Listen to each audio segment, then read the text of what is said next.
Hello दोस्तों, चलिए आज हम देखते हैं प्रेसिडेंट से रिलेटेड कुछ इंपॉर्टेंट एमसीक्यू जो लास्ट एग्जाम में पूछा गया। लास्ट क्लास में हमने पढ़ा था प्रेसिडेंट से रिलेटेड इंपॉर्टेंट बातें। तो आज हम देखेंगे एमसीक्यू, क्योंकि एमसीक्यू सॉल्व करना बहुत इंपॉर्टेंट है यदि आपको एग्ज़ाम क्लियर करना है। और जो पॉलिटिक्स एक ऐसा टॉपिक है जिसमें हमेशा एग्ज़ाम में एक दो क्वेश्चन आया, दो से ज़्यादा ही आता है। तो चलिए बिना देरी करे शुरू करते हैं। सबसे पहला क्वेश्चन क्या है, देखिए, who elect the president of India. ठीक है, प्रेसिडेंट ऑफ इंडिया को कौन एलेक्ट करता है? Option A people of India, option B elected MPs and MLAs, C judiciary and D Rajya Sabha only. कौन इलेक्ट करता है? देखिए ऑप्शन बी है इलेक्टेड एमपीज एंड एमएलएस। ठीक है, जो भी लोकसभा और राज्यसभा का एमपीज होगा इलेक्टेड, ठीक है। और जो स्टेट में सिमिलरली जो state legislative assembly, state council of minister का जो इलेक्टेड में एमएलएस होगा वही प्रेसिडेंट का अपॉइंट करेगा। और जो अपॉइंटमेंट करने का जो ग्रुप होगा, इनका जो ग्रुप है इसको इलेक्टोरल कॉलेज बोलते हैं। ठीक है, इस ग्रुप का नाम को याद रखिएगा। और इसमें एक इम्पॉर्टेंट चीज़ है कि जो नॉमिनेटिंग मेंबर है ना, दोनों ही लोकसभा और राज्यसभा का जो नॉमिनेटिंग मेंबर है, ठीक इसी तरह स्टेट में स्टेट लेजिस्लेटिव असेंबली और स्टेट काउंसिल ऑफ मिनिस्टर में जो नॉमिनेटेड मेंबर है ना, उनको पावर नहीं है इलेक्टोरल कॉलेज का हिस्सा बनने का। ठीक है, तो वो अपॉइंटमेंट में बैठ नहीं सकते। चलिए नेक्स्ट क्वेश्चन देखते हैं, इसका एक्सप्लेनेशन भी देखते हैं। ठीक है, the president is elected by the electoral college. ठीक है, consist elected member of parliament and state legislative assembly. चलिए नेक्स्ट क्वेश्चन देखते हैं, which body conduct the election of the president. कौन सा body election of the president का election conduct करता है? अब ये भी हमने पढ़ा, चलो आपको याद है तो कमेंट्स करिए। Supreme court, parliament, election commission, Rajya Sabha. Sorry, यहाँ पर कौन सा बॉडी कंडक्ट करता है? ठीक है, पूछा गया कौन सा बॉडी है प्रेसिडेंट का इलेक्शन कंडक्ट करता है। देखिए दो तरह का बॉडी है, एक तो इलेक्शन कमीशन, इस एग्जाम का इस क्वेश्चन के हिसाब से इलेक्शन कमीशन, और यदि यहाँ पर इलेक्टोरल कॉलेज दिया रहता था तो वो बॉडी होता। ठीक है, तो इस यहाँ पर इलेक्टोरल कॉलेज नहीं दिया है, इलेक्शन कमीशन। देखिए इलेक्शन कमीशन ऑफ इंडिया है जो प्रेसिडेंट का इलेक्शन को देख रेख करता। ठीक है, देख रेख यानी कि उसका प्रीव्यू में इलेक्शन होता है प्रेसिडेंट का इलेक्शन, लेकिन कौन सा बॉडी करता है? इलेक्टोरल कॉलेज करता। ठीक है, तो चलिए देखते हैं, the election commission of India conduct the president election. Actually president यहाँ पर क्वेश्चन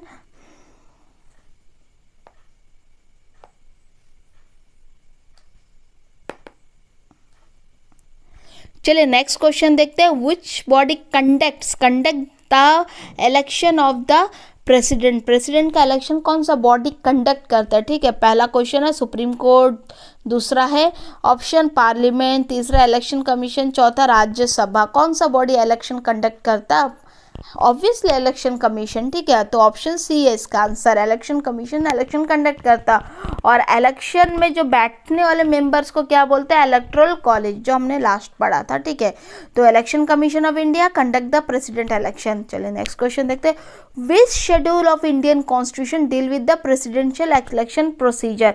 देखिए अभी क्या बोला है कि हमारा, देखिए कॉन्स्टिट्यूशन, ओरिजिनल कॉन्स्टिट्यूशन में ना सिर्फ 8 शेड्यूल था, उसके बाद ओवर ए पीरियड कुछ चेंजेस आने की वजह से, कुछ नया प्रोविजन आने की वजह से शेड्यूल 8 से जाकर 12 बन गया। ठीक है, और एट प्रेजेंट हमारा कॉन्स्टिट्यूशन में कितना शेड्यूल है? 12 शेड्यूल है। अब ये पूछता है कि जो 12 शेड्यूल है ना, तो इसमें से कौन सा शेड्यूल इलेक्शन का, प्रेसिडेंट का इलेक्शन का बारे में डिस्कस करता है? क्या आपको मालूम है? एक्चुअली कोई ऐसा शेड्यूल ही नहीं है जो इलेक्शन, प्रेसिडेंट का इलेक्शन का डिस्कस करता है। फर्स्ट, सेकंड, थर्ड, ये सब रॉन्ग है। एक्चुअली नन ऑफ द वो आएगा। ठीक है, नन ऑफ द वो। देखिए प्रोसीजर ऑफ द जो इलेक्शन, जो प्रेसिडेंट का इलेक्शन है ना, इस प्रोसीजर को एक्चुअली कॉन्स्टिट्यूशन का आर्टिकल में मेंशन किया है, 55 आर्टिकल है, बट कोई भी शेड्यूल में मेंशन नहीं है। ठीक है, आर्टिकल का बेस में इलेक्शन होता है जो कॉन्स्टिट्यूशन में। अब मैं एक वीडियो बनाऊंगी जहां पर मैं बताऊंगी कि कॉन्स्टिट्यूशन में कितना आर्टिकल है, ओरिजिनली कितना था, अभी बढ़कर कितना हुआ, कितना शेड्यूल है। वेरी इंपॉर्टेंट, क्योंकि बेसिक है। बिना बेस का हम लोग ऊपर चढ़ेंगे ना तो कॉन्सेप्ट में थोड़ा गैप महसूस होता है। ठीक है, नेक्स्ट देखते हैं, what is the value of MLAs vote in presidential election base. देखिए ये एक डायरेक्ट क्वेश्चन, आपको इसमें ज़्यादा समझने का नहीं है। यहाँ पे पूछा क्या किया गया है, एमएलएस का वोट में जो प्रेसिडेंट का इलेक्शन में एमएलएस का वोट का वैल्यू क्या होता है? ऑप्शन दिया है, कुछ ऑप्शन देखें। एजुकेशनल लेवल, एजुकेशनल वैल्यू होता है, age level, state population, state GDP, क्या बेस में वैल्यू होता है? एक्चुअली इसका आंसर है ऑप्शन सी, स्टेट पॉपुलेशन का बेस में एमएलएस का वैल्यू होता है। ठीक है, स्टेट पॉपुलेशन। देखिए, the values of MLAs vote depend on the population of the state and number of MLAs. ठीक है, नेक्स्ट क्वेश्चन देखते हैं, what is the value of MPs? देखिए, लास्ट क्वेश्चन में हमें एमएलएस पढ़ा था, इस क्वेश्चन में हम एमपीज का पढ़ते हैं। वैल्यू अभी इस पे एमपीज का वैल्यू क्या है? और vote in presidential election, president का इलेक्शन में एमपीज का वैल्यू क्या है? ठीक है, एमपीज का वैल्यूज। ठीक है, इक्वल फॉर ऑल एमपी, पहला option. Option B depend on age, option C varies by a state, and option D based on education. क्या है? देखिए, इसका डायरेक्ट आंसर है इसमें इक्वल फॉर ऑल एमपी, सारा एमपीज का वैल्यू इक्वल है। तो थोड़ा कंफ्यूज मत होइएगा, एमएलएस और एमपीज का वैल्यू अलग अलग है। एमएलएस का वैल्यू बेस्ड ऑन पॉपुलेशन है और एमपीज का वैल्यू इक्वल है सब सारे एमपीज के लिए। ऑप्शन है। ठीक है, each MP's vote has equal value determined by dividing total value of MLA vote by total MPs. Next question देखते हैं, what happens if president post fall vacant? मान लीजिए किसी जो प्रेसिडेंट है वो उनका अचानक कुछ निधन हो जाता है, कुछ और इशू हो जाता है और उनका पोस्ट वैकेंट हो जाता है, तो क्या होगा ऐसे सिचुएशन में? Prime minister take of the over, कि प्राइम मिनिस्टर प्रेसिडेंट बन जाएगा, मतलब टेक ओवर करेगा। Next, chief justice act as a president, option B. Option C, vice president act as a president, या फिर न्यू इलेक्शन इन 30 डेज। क्या होगा? देखिए, बारीकी से देखते हैं। देखिए, न्यू इलेक्शन तो होना है, ठीक है, उसमें कोई ये नहीं है। न्यू इलेक्शन 30 डेज में नहीं होता, विद इन 6 मंथ होता। ठीक है, 6 मंथ का गैप, मतलब टाइम ड्यूरेशन दिया जाएगा इलेक्शन के लिए। Vice president act as a president, ये इंपॉर्टेंट है, ये होगा क्योंकि जब भी प्रेसिडेंट का डेथ होता है या किसी और वजह से उनका वो रिज़ाइन कर देते, कोई भी वजह से अगर उनका जो सीट खाली हो जाता है तो अचानक से वो सिचुएशन को फिल कौन करेगा? Vice president. He doesn't become a president, vice president president नहीं बनेगा, but he act as a president, वो प्रेसिडेंट का जैसे एक्ट करेगा, सारे पावर एंड फंक्शन करेगा। ठीक है, वाइस प्रेसिडेंट। और जब ये vice president as a president का तरह रोल करेगा तब वो राज्यसभा का एक्स ऑफिसर चेयरमैन नहीं रहेगा। लास्ट पार्लियामेंट चैप्टर में मैंने पढ़ाया है कि वाइस प्रेसिडेंट का मेन फंक्शन क्या है? Act as a ex officer chairman of Rajya Sabha. अब इन केस अगर वाइस प्रेसिडेंट प्रेसिडेंट का रोल करता है, रोल प्रेसिडेंट का पावर फंक्शन एक्सरसाइज करता है, उस केस में वो वाइस प्रेसिडेंट राज्यसभा का हेड एज ए हेड नहीं बैठेगा। ठीक है, अब देखिए और एक ऑप्शन है, ऑप्शन बी देखिए, जो chief justice of India act as a president, chief justice of India भी कभी कभी एज ए प्रेसिडेंट एक्ट करता है, लेकिन वो कौन सा सिचुएशन में? देखिए, पहला समझिए, जब प्रेसिडेंट है, प्रेसिडेंट ऑन ऑफिस यदि डेथ हो जाता है, रिज़ाइन कर देता तो खाली हो जाता है, इन केस में वाइस प्रेसिडेंट उस सिचुएशन को फिल करता है, एक्ट एज ए प्रेसिडेंट। मान लीजिए वाइस प्रेसिडेंट का भी सडन कुछ हो गया, वो डेथ हो गया, रिज़ाइन हो गया, समथिंग कुछ भी हो गया, in that case situation chief justice of India will act as a president of India. ठीक है, वेरी इंपॉर्टेंट, याद रखिएगा। चलिए देखते हैं, vice president discharge the function of president in case of vacancy, जब भी वैकेंसी आएगा वाइस प्रेसिडेंट एक्ट करेगा। नेक्स्ट क्वेश्चन देखिए, within how many month must presidential election to be held if the office became vacant? हम last में ही बताइए कितना महीना का बीच अंदर प्रेसिडेंशियल इलेक्शन होना चाहिए अगर प्रेसिडेंट का ऑफिस खाली हो गया, वैकेंट हो गया किसी भी वजह से, death, resignation, something other reason. ठीक है, देखो, पहला ऑप्शन 1 मंथ, दूसरा ऑप्शन 3 मंथ, तीसरा ऑप्शन 6 मंथ, चौथा ऑप्शन 9 मंथ। कौन सा ऑप्शन? कमेंट्स में बताइए कौन सा option. Actually 6 month, within 6 month election होना है। ठीक है, ये new president must be elected within 6 month of the vacancy. Next question देखते हैं, द प्रेसिडेंट सबमिट्स रेजिग्नेशन। अब वेरी इंपॉर्टेंट, प्रेसिडेंट अभी मान लीजिए प्रेसिडेंट को अपना ऑफिस में नहीं रहना है, उसे प्रेसिडेंट नहीं रहना है, अब वो क्या करेगा? रिजाइन देना चाहता है। अब रिजाइन किसको देगा? आप सोचिए किसको देगा? वो प्राइम मिनिस्टर को देगा अपना रेजिग्नेशन, ऑप्शन बी लोकसभा को देगा, ऑप्शन सी चीफ जस्टिस को देगा, या फिर ऑप्शन डी वाइस प्रेसिडेंट को देगा? सोच कर बताइए क्या होगा। एक्चुअली जब भी प्रेसिडेंट अपना ऑफिस छोड़ना चाहता है, रिजाइन करना चाहता है, तब वो जो रेजिग्नेशन लेटर वाइस प्रेसिडेंट को देगा, ठीक है। Next, president submits resignation to vice president of India. Next देखते हैं, which article allows the president to dissolve the Lok Sabha. अब कौन सा आर्टिकल प्रेसिडेंट को ये पावर देता है कि वो लोकसभा को डिसॉल्व करे, ठीक है। आर्टिकल 85, लोकसभा को डिसॉल्व यानी कि लोकसभा को हटाना। आर्टिकल 83 पहला option, second option article 85, third option article 352 और फोर्थ ऑप्शन आर्टिकल 368। देखिए क्लियरली हम बताते हैं, आर्टिकल जो 352 है ना, ये नेशनल इमरजेंसी से डील करता, ठीक है। अब यहाँ पर जो करेक्ट आंसर है वो है आर्टिकल 85, ठीक है।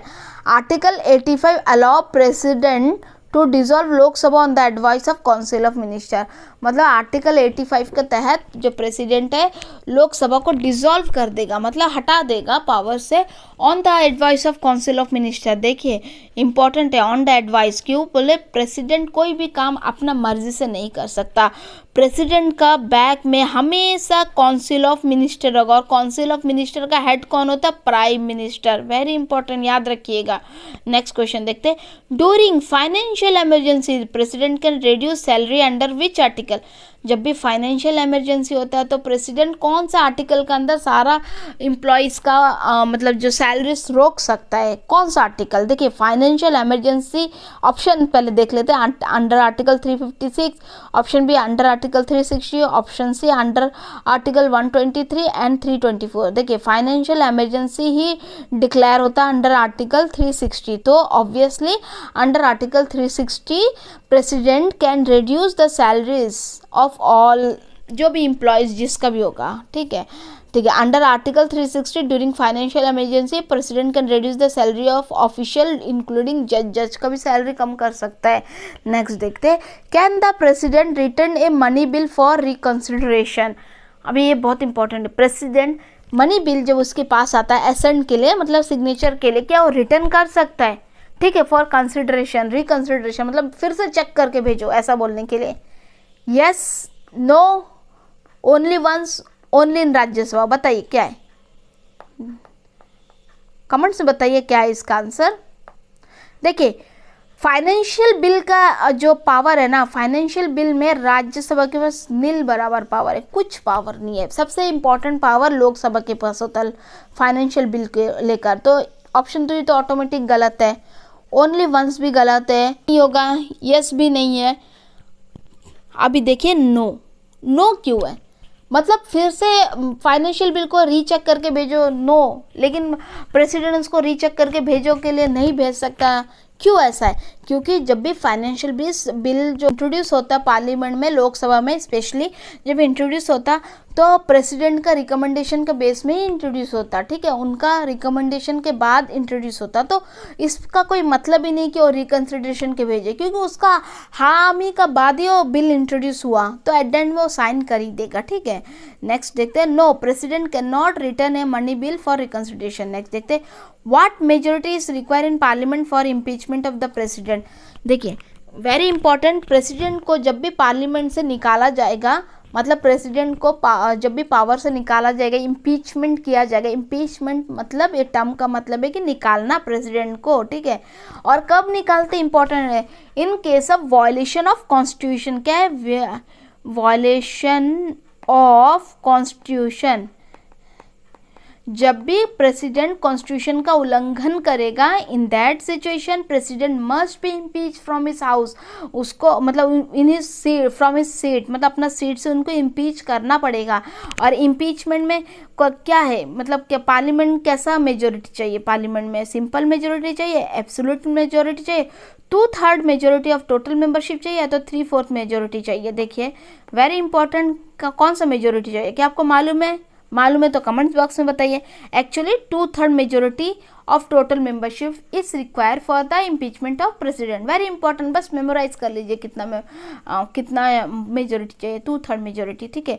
ये 2/3 majority of the total member of both the house is needed for impeachment of president. Next question देखते हैं, the president is a part of which body. President कौन सा बॉडी का पार्ट है, ठीक है, very important. Option A judiciary, option B parliament, option C executive only, option D none of the above. किसका है? Very important, very important. मैंने parliament chapter में पढ़ाया है। देखिए, जब पार्लियामेंट का 3 हेड है, पार्लियामेंट का हेड नहीं, मतलब 3 लिम्स है, मान लीजिए।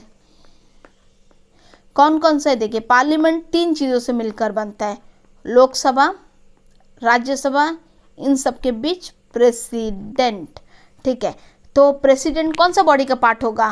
पार्लियामेंट, ऑप्शन बी का। ठीक है, the president is the an integral part of parliament of India. ठीक है, नेक्स्ट क्वेश्चन देखते हैं। Which language is use by the president to communicate bill? कौन सा लैंग्वेज यूज किया जाता है प्रेसिडेंट द्वारा टू कम्युनिकेट ए बिल को पास करने के लिए, कम्युनिकेट करने के लिए कौन सा लैंग्वेज यूज किया जाता है? ऑप्शन देखिए Hindi, option B English, option C regional language और option D as prescribe by the parliament. देखिए, पहला तो चीज ऑप्शन डी रॉन्ग है, प्रिस्क्राइब बाय द पार्लियामेंट नहीं है। नेक्स्ट, रीजनल लैंग्वेज नहीं है, न ये क्या है? ऑप्शन ए एंड बी, दो बोथ हिंदी और इंग्लिश में ये प्रेसिडेंट जो भी कम्युनिकेट करता बिल को। ठीक है, देखिए, द प्रेसिडेंट यूज हिंदी और English the official language of the union. Hindi भी यूज कर सकता है, इंग्लिश भी यूज कर सकता है। ठीक है, नेक्स्ट क्वेश्चन देखिए, who decide the salary and allowances of the president? कौन डिसाइड करता प्रेसिडेंट का सैलरी, उनका अलाउंसेस, उनका अदर प्रोविजन कौन डिसाइड करता? Option A parliament, option B prime minister, option C finance minister, option D vice president. आप बताइए कौन डिसाइड करेगा? काफ़ी बच्चों को ऐसा लगेगा कि finance minister, actually finance minister नहीं है, वाइस प्रेसिडेंट तो बिल्कुल ही नहीं है, प्राइम मिनिस्टर नहीं है, लेकिन पार्लियामेंट है। पार्लियामेंट ही डिसाइड करता है salary and allowance of the president. ठीक है, parliament decide the salary and allowance of the president. ठीक है, नेक्स्ट क्वेश्चन देखते हैं। Which of this is the discretionary power of president? Discretionary power, very important ये word, discretionary मतलब अपने मन मर्जी का करने का पावर। डिस्क्रिशनरी, अपना मन से, अपना दिल से, अपनों को जो अच्छा लगे, जो सही लगे वही करना, उस चीज़ को डिस्क्रिशनरी पावर बोलेंगे। ठीक है, तो ये पूछा गया है कि इसमें से कौन सा है discretionary power of the president? Calling joint session क्या डिस्क्रिशनरी पावर है? Appointing prime minister in hung assembly, क्या ये डिस्क्रिशनरी पावर है? साइनिंग बिल, क्या ये डिस्क्रिशनरी पावर है? डिसॉल्विंग राज्यसभा, क्या ये डिस्क्रिशनरी पावर है? चलिए एक एक करके समझते हैं। ठीक है, देखिए, डिसॉल्विंग राज्यसभा ये डिस्क्रिशनरी पावर नहीं है, राज्यसभा डिसॉल्व नहीं होता, राज्यसभा कंटिन्यूइंग बॉडी है, उसका 1/3 मेंबर रिटायर होता है एवरी 2 ईयर, और एवरी जो 3rd ईयर के स्टार्टिंग में 1/3 मेंबर फिर से अपॉइंट होता है। तो ये कंटिन्यू बॉडी है, डिसॉल्व नहीं होता राज्यसभा, तो ऑप्शन डी ऑटोमेटिकली गायब हो जाता। Signing off the bill, signing off the bill में नहीं है, क्योंकि प्रेसिडेंट है ना, प्रेसिडेंट हमेशा याद रखिएगा, president act on the aid and advice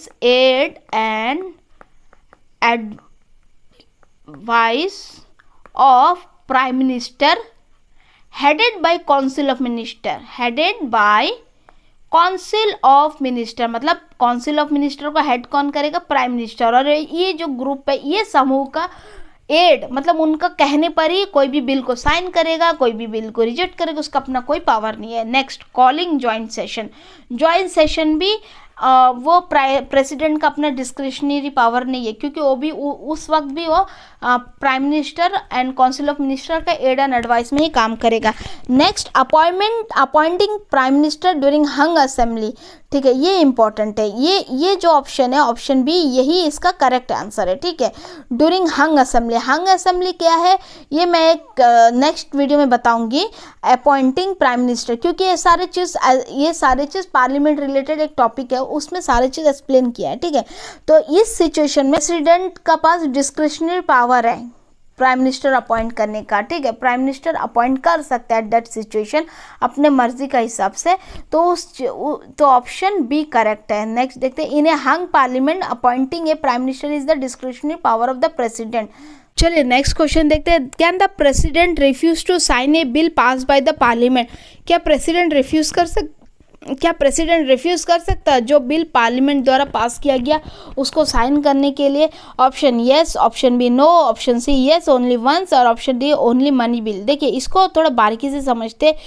जब भी नॉन मनी बिल होगा ना, जो मनी बिल नहीं है, नॉन मनी बिल को प्रेसिडेंट भेज सकता, रिटर्न भेजेगा और रिकंसिडर करने के लिए। लेकिन इसके बाद अगर पार्लियामेंट फिर से उसको रिटर्न पास करता है और प्रेसिडेंट के पास भेजता है साइन करने के लिए, तो प्रेसिडेंट मजबूर है उसको साइन करना ही है, ठीक है। तो yes, option C most probably correct है, लेकिन नॉट ट्रूली करेक्ट, ठीक है। And option D only money bill, देखिए मनी बिल प्रेसिडेंट नहीं भेज सकता रिटर्न, मनी प्रेसिडेंट को मस्ट है साइन देना, ये फर्स्ट इंस्टेंट में ही प्रेसिडेंट को साइन देना है, क्योंकि मनी बिल जो पार्लियामेंट में इंट्रोड्यूस करता है ना, प्रेसिडेंट का प्रेसिडेंट का एडवाइस का बेस में ही इंट्रोड्यूस करता है, इसीलिए प्रेसिडेंट के ऊपर ये पावर, ये लागू हो जाता है कि मनी बिल को साइन करे, असेंट दे दे, मनी बिल को साइन करके पास करे, ठीक है। तो option C is the correct answer यहाँ पर। चलिए देखते हैं, the president can return the non money bill once for reconsideration but must assent if pass again, मतलब अगर नॉन मनी बिल है तो इसको रिटर्न कर सकता है, लेकिन यदि फिर से रिटर्न दोबारा प्रेसिडेंट के पास आया, साइन कर लिया, तो प्रेसिडेंट को साइन देना होगा। नेक्स्ट देखते हैं, how many electoral vote does the president need to win, कितना इलेक्टोरल वोट चाहिए, वोटिंग कॉलेज का द्वारा कितना वोट चाहिए प्रेसिडेंट को जीतने के लिए, ठीक है। मेजोरिटी ऑप्शन है, majority of vote poll, option B simple majority, option C 2/3 majority, option D 50% plus valid vote. देखिए option D 50% plus 1 valid vote, बस इसमें कुछ समझने का नहीं है, बस एक कॉन्सेप्चुअल क्वेश्चन है। 50% plus 1 valid vote is the answer है, ठीक है। President must secure more than 50% of the valid vote. जो इलेक्टोरल कॉलेज होता है ना, उसमें elected member of Lok Sabha Rajya Sabha होता, ठीक है। इलेक्टेड मेंबर ऑफ सॉरी थोड़ा ठीक से लिख देती हूँ, इलेक्टेड मेंबर ऑफ यूनियन होता, ठीक है। उसी तरह इलेक्टेड मेंबर ऑफ स्टेट होता है, ये दोनों मिलकर क्या फॉर्म होता है, इलेक्टोरल कॉलेज। और जो इलेक्टोरल कॉलेज में 50% सबका वोट चाहिए प्लस 1 एक्स्ट्रा, 50 प्लस 1, इतना होने से प्रेसिडेंट जीत गया। मान लीजिए जिसको इतना सिक्योर हो गया वो जीत गया और प्रेसिडेंट बन जाएगा।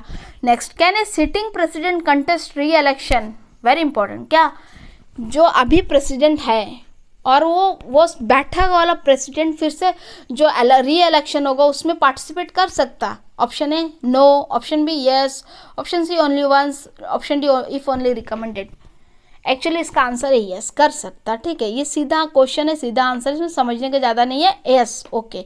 नेक्स्ट देखते हैं, yes, a sitting president can contest for re-election. There is no limit for the number of term. Next देखते हैं, who act as a president when both the president, vice president and unavailable. मैंने starting में ही बताया था, कभी ऐसा situation आता है जब प्रेसिडेंट डेथ हो जाता या तो रिजाइन कर देता और वाइस प्रेसिडेंट तब प्रेसिडेंट का एज ए फंक्शन करता है, एज ए प्रेसिडेंट एक्ट करता है। अभी मान लीजिए वाइस प्रेसिडेंट का भी डेथ हो गया, रिजाइन कर दिया, कुछ भी इशू हो गया, इन दैट केस कौन प्रेसिडेंट बनेगा? तो सवाल यही पूछा गया, क्या प्राइम मिनिस्टर बनेगा प्रेसिडेंट? मतलब एज ए प्रेसिडेंट बनेगा नहीं, actually as a act as a president कौन? प्राइम मिनिस्टर करेगा, chief justice of India, speaker of Lok Sabha और अटॉर्नी जनरल ऑफ इंडिया, कौन करेगा? सोच कर बताइए, ऑप्शन बताइए। एक्चुअली ऑप्शन बी है, chief justice of India act as a president of India at the time of unavailability of president and vice president both, ठीक है। चीफ जस्टिस ऑफ इंडिया देखते हैं, the chief justice of India discharge duty of both president vice president और unavailable. जब president और vice president दोनों present नहीं रहेगा तब चीफ जस्टिस ही सारा फंक्शंस को डिस्चार्ज करेगा। तो ये थी प्रेसिडेंट से रिलेटेड एमसीक्यू जो लास्ट एग्जाम में पूछा गया। इम्पॉर्टेंट क्वेश्चन को मैंने लिया है आज के क्लास में। तो नेक्स्ट क्लास में हम मिलेंगे प्रेसिडेंट रिलेटेड टॉपिक को लेकर, उसके बाद वाइस प्रेसिडेंट रिलेटेड टॉपिक का लेकर, उसके बाद प्राइम मिनिस्टर, इसका जितने भी है चीज़ों को एक एक करके लाएंगे और उस टॉपिक से रिलेटेड इम्पॉर्टेंट क्वेश्चन का एमसीक्यू देखेंगे। और आपसे निवेदन है कि यदि आपको वीडियो अच्छी लगी तो लाइक और शेयर ज़रूर करें वीडियो को, और चैनल को सब्सक्राइब ज़रूर करें, क्योंकि आपका जो सब्सक्रिप्शन है और मोटिवेट करती है नए कंटेंट लाने के लिए, और हमें और ज़्यादा मोटिवेट करती है हम और अच्छी तरीके से, ताकि आपको समझा पाए। और आशा करती हूँ कि मैंने जो भी पढ़ाया आपको क्लियरली समझ आया। इफ़ यस तो कमेंट करिए। Thank you.